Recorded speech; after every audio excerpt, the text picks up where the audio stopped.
Hello, and welcome back to EPG. I'm, of course, Greg, your host. So, for the past week, there has been a border skirmish between Thailand and Cambodia. And like a lot of the world, nobody knew what was going on until there was a message sent out by President Donald Trump that he was going to broker a ceasefire between the two countries. I find it very interesting because I knew about this border skirmish as soon as the first shots were fired. I knew all the casualties, I knew all the troop movements, I knew everything that was going on. And it was interesting to see how it was filtered through modern media and how nobody was really reporting about it until like 5 days into a week long border skirmish. So I knew about the October 7th attacks in Israel as they were happening.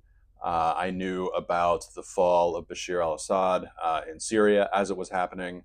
I knew as soon as the troops started moving in from Russia into Ukraine.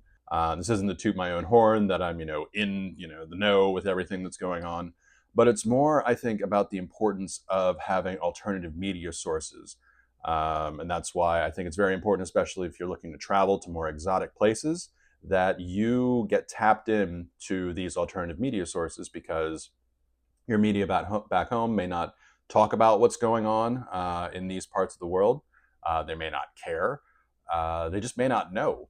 So the way I do it is that I belong to several different news groups or current event groups on Telegram.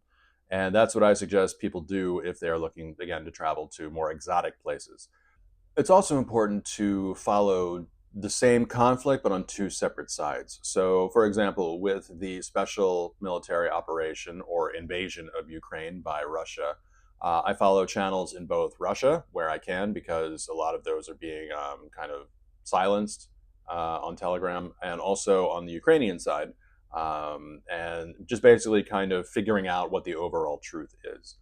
The reason why I think that alternative media is very important is because, as I mentioned, there's corporate media out there, which is where a lot of people get their news, and corporate media has executives, and they have presidents, and they have shareholders. So they may or may not present news that is either good for them or good for their audience or increases shareholder value. They're also, they just might not care, honestly. So that's why I think that, especially if you're traveling, it's good to know what's going on.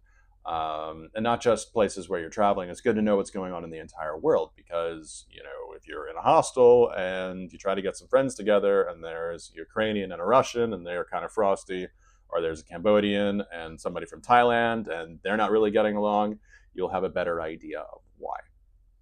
So it's just being a better global citizen and not really paying attention to what, the corporate media wants you to believe. So yeah. Thank you very much for your time and get out there.